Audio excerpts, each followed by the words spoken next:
Pemirsa, Anda kembali menyaksikan Nusantara Business Hour bersama saya Rian Antono dan kita langsung saja beralih ke segmen khusus Zona Cuan.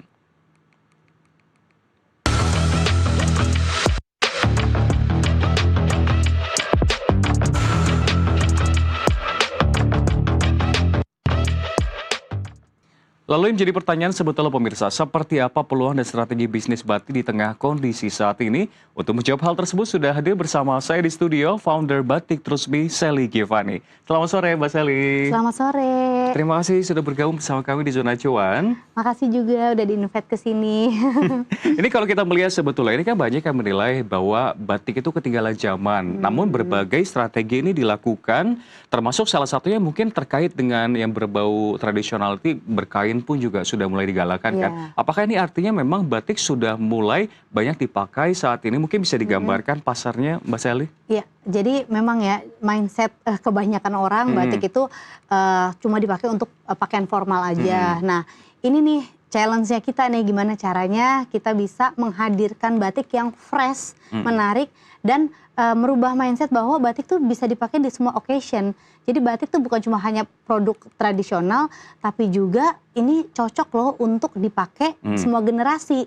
Nah kita nih terus berinovasi ya, membuat produk batik agar diminati oleh banyak orang dengan cara kita kombinasi tuh. Jadi tradisionalnya tetap ada, tapi kita combine dengan modernnya. Akhirnya jadilah sekarang batik kontemporer yang memang sangat menarik.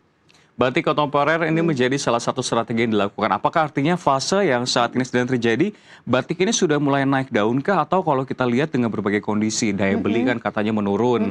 Apakah saat ini sedang ada mode ikat pinggang untuk industri batik sendiri? Iya.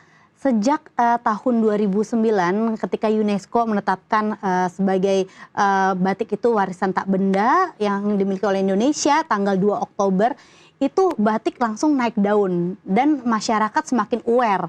Bukan cuma, oh iya saya cinta batik, tapi mau pakai batik dan ikut melestarikan batik dengan ya campaign. Banyak kan generasi muda sekarang kayak berkain ya kan. Terus juga bukan hanya batik, tapi wastra juga. Jadi sekarang nih banyak juga yang kolaborasi antara batik dan tenun. Kain tenun, iya.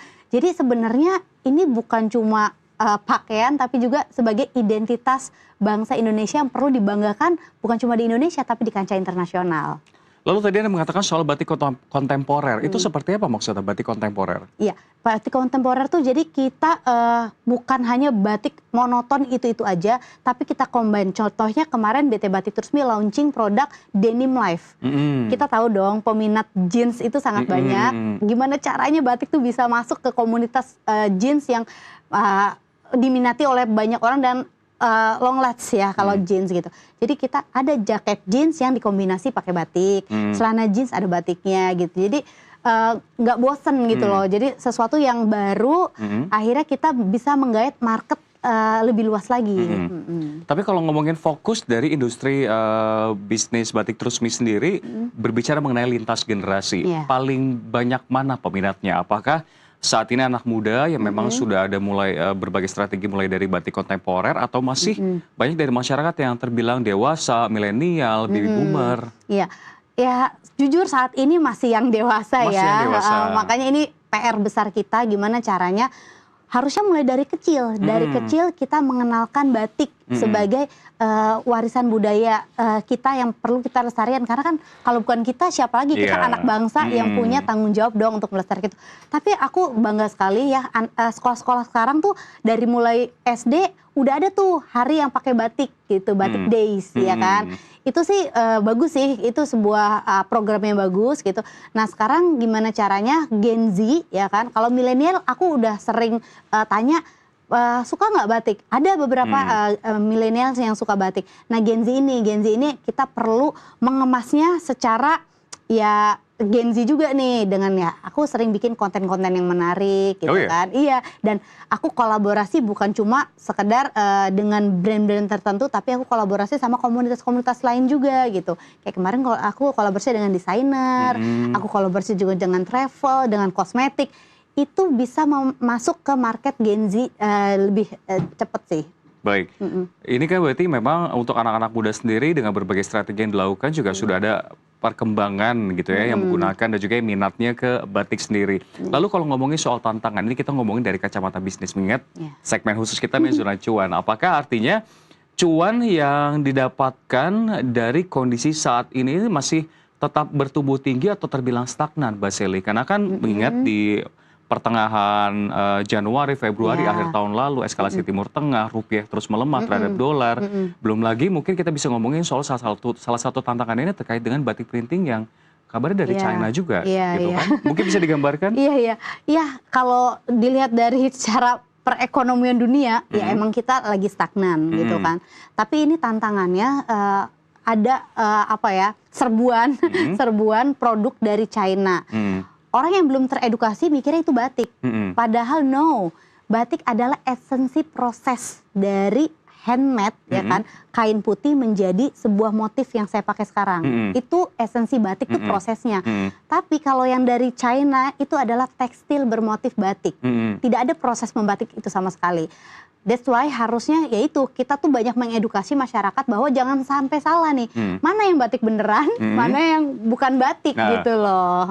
Makanya harganya kan bisa murah. Karena ya tekstil gitu kan. Kalau batik emang harganya ya nggak mungkin bisa semurah tekstil. Karena ada proses human yang membuat itu gitu. Dan ngomongin soal motif, Mbak Sally, ini saya menarik sekali karena kalau motif batik yang digunakan saat ini mega mendung, koreksi saya kalau salah. Iya dong, betul ya.